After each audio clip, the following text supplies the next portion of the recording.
Okay, welcome to Flying Fin RC. We're with Dom from Essential RC. He's our in-house jet expert. So he loves flying this Squall. So I do like it. It is a great jet. It's cool. It's an awesome kit to build. Yes. We are going to let Dom loose with some thrust vectoring. So he's going to get it up, just fly it normally, and then when he's feeling comfortable, we're going to turn on thrust vectoring. But pitch only thrust vectoring. If you turn it around, you see, as on the original Squall that I flew many years ago, there are 3 vanes, and that's off. But then if I turn on that switch, you can see that the picture vanes are moving with the control surfaces. So we'll launch like that, and then we'll obviously do this height. The great problem with thrust vectoring is that if you fall out of a vectored manoeuvre, because you're post-stall, it will drop out the sky like a brick. Yeah. And you've got to be high enough to recover flight speed. Being a jet, it's not forgiving. It's not like a 3D plane where you can do it inches off the ground. So we're going to do this relatively high because it's pure experimentation, and we'll see what it does. High alpha and tight loops. I think that's about as good as we can hope for. That sounds good. Okay. All right, you ready? Fins on camera. Yeah. I can't zoom, so I'm just going to have to... Yeah, that's all right. As long as you get the launch.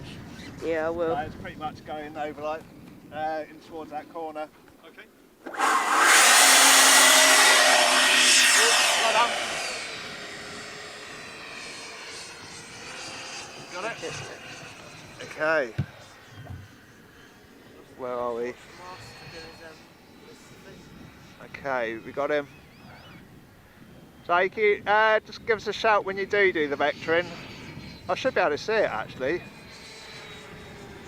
good? Yeah, we got you. Okay. Next time round then.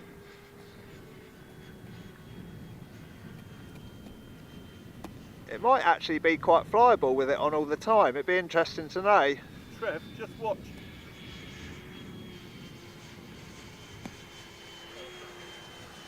Finn, come and sit. Stand beside me, please. I don't want you to do the switch. Yeah, you know the switch, yes? It's the red one.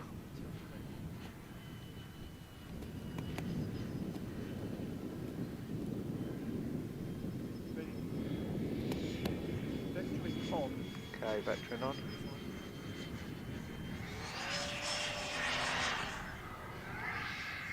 Off. Don't stand beside me, yeah, so you can do it quickly. I'll move.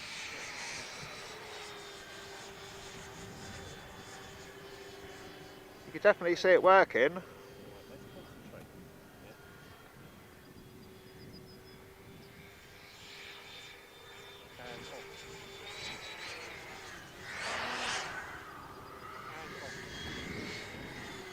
Out of that, didn't it? Right, should we try high alpha? And on.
Is it 3,300 in It's it? 4,000, so you got another minute, easy.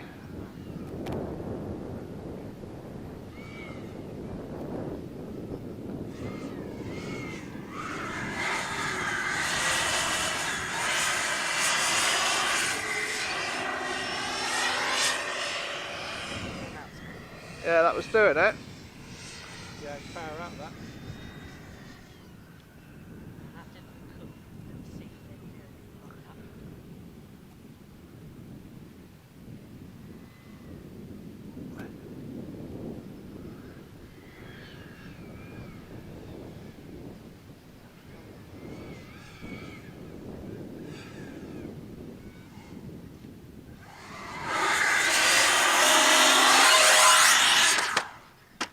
Landing! Man, that looked awesome.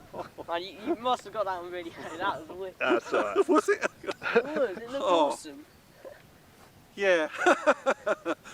It's times like those I might wish there was a turbine in it and then you could power out of it, but Bit more punch. you've always got kind of EDFs will never give as much thrust as a turbine, but it kind of I fell out of it as simple as that. It was fun up there doing the type loops and everything, and gives you a degree of control over high alpha, but once you go past a certain point and you're almost in a hover, you're never going to be able to power out of that with an EDF unless it's super light. And there's only one other, a Sebart MiG 29 that came out years ago that would do that, because it had no retracts, no nothing, it was foam. But something like this, which is relatively heavy, got a big pack, it will never push out of a hover. But anyway, you've built it really well, Trev, and it's a very strong model. Yeah, it's glassed. I'm sure it'll be fine. I'm sure it'll be fine. Yeah. It's built like a brick. So yeah, I know, a fun experiment. Yeah, so well, thanks for giving it a go. Yeah. Rather Gave it a you go. than me, to be honest. Well, you can try it now. I don't think we've done any damage to Oh, it, so cool. time for you to have a go. Alright, let's check the pack and go from there. All right, Cheers, thanks for Dom. watching. Thanks. Cheers, bye. Yeah, adios.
Landing!